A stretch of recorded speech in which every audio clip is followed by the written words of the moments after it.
खामगाव शहरातील कॅफे आणि हॉटेल्समध्ये सुरू असलेल्या बेकायदेशीर प्रकरणांवर पोलिसांनी कारवाई करत फूड स्टोरी कॅफेवर छापा टाकला।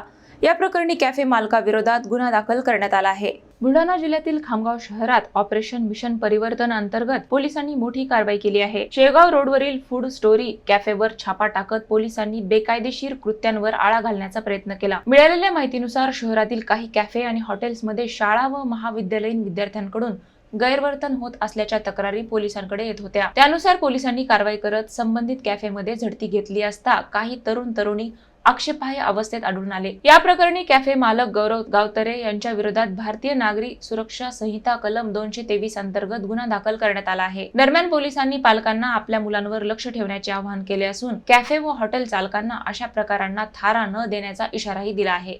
आम्हाला माहिती मिळाली की तिथे शाळेतले मुलं मुली नेऊन बसतात व तिथं ते गैरकायदेशीर कृत्य करतात। त्या अनुषंगाने आज आम्ही तिथं स्टाफसह त्या food story cafe Shegaon road इथे आम्ही झडती घेतली असतात 3 मुलं असभ्य वर्तन करताना मिळून आलेले आहेत।